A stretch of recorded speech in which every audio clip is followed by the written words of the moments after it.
बृहत्पोव्रत का विधान और फल।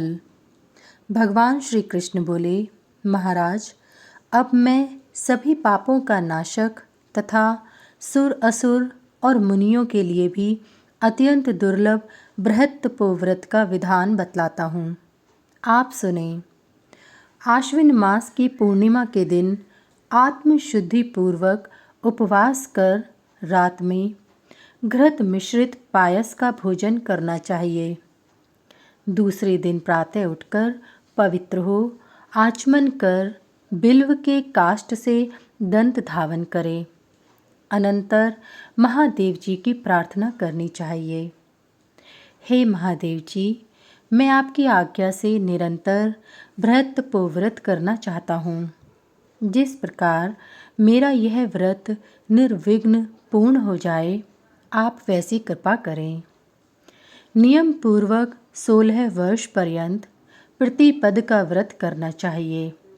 फिर मार्गशीर्ष मास की प्रतिपदा को उपवास कर गुरुजनों से आदेश प्राप्त करके महादेव का स्मरण करते हुए भक्ति पूर्वक शिव का पूजन करना चाहिए और रात में दीपक जलाकर शिव को निवेदित करना चाहिए। शिव भक्त सपत्नीक 16 ब्राह्मणों को निमंत्रित कर वस्त्र आभूषण आदि से पूजन कर भोजन कराएं या 8 दंपत्ति को भोजन कराएं। यदि शक्ति न हो तो एक ही दंपत्ति का पूजन करें। निराहार व्रत करके रात में भूमि पर शयन करना चाहिए। सूर्योदय होने पर स्नान करके सभी सामग्रियों को लेकर शिवजी का उत्वर्तन एवं पंचगव्य से स्नान कराना चाहिए। अनंतर पंचामृत तिल मिश्रित जल और गर्म जल से स्नान कराना चाहिए। स्नान के अनंतर कपूर चंदन आदि का लेप कर कमल आदि उत्तम पुष्प चढ़ाने चाहिए। वस्त्र पताका वितान धूप दीप घंटा एवं भांति भांति के नैवेद्य महादेव जी को समर्पित कर अग्नि प्रज्वलित कर एवं उसकी पूजा कर विधि पूर्वक हवन करना चाहिए। घर आकर पंचगव्य प्राशन कर आचार्य आदि को भोजन कराकर अपने सभी बंधुओं के साथ मौन होकर भोजन करना चाहिए। फिर स्वर्ण वस्त्र आदि देकर ब्राह्मणों से क्षमा मांगे।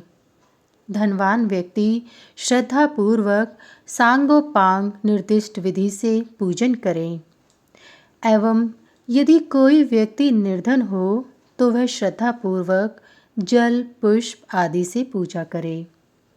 इससे व्रत के सम्यक फल की प्राप्ति होती है।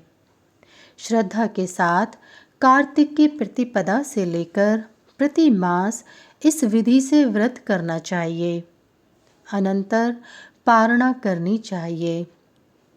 16वें वर्ष में पारणा के दिन शिवजी की पूजा कर सोने की सींग चांदी के खुर और घंटा कांसे के दोहन पात्र के साथ उत्तम गाय महादेव जी के निमित्त शिव भक्त ब्राह्मणों को देनी चाहिए।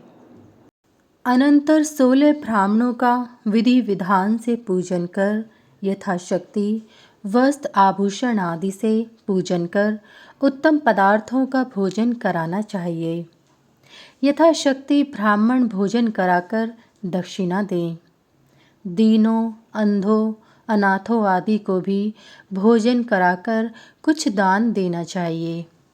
यह बृहत्पोव्रत ब्रह्म हत्या जैसे पापों का हरण और तीनों लोकों में अनेक प्रकार के उत्तम भोगों को प्रदान करने वाला है। चारों वर्णों के लिए यह स्वर्ग की सीढ़ी है। धन पाकर भी जो इस व्रत को नहीं करता वह मूढ़ बुद्धि है। सधवा स्त्री यदि इसे करती है तो उसका पति से वियोग नहीं होता और विधवा स्त्री को भी भविष्य में वैधव्य न प्राप्त हो, इसलिए उसे यह व्रत करना चाहिए। इस व्रत के अनुष्ठान से धन, आयु, रूप, सौभाग्य आदि की प्राप्ति होती है। सभी स्त्री पुरुष इस व्रत को कर सकते हैं। 16 वर्षों तक इस बृहत्तपोव्रत का भक्तिपूर्वक अनुष्ठान कर व्रती सूर्य मंडल का भेदन कर शिव जी के चरणों को प्राप्त करता है।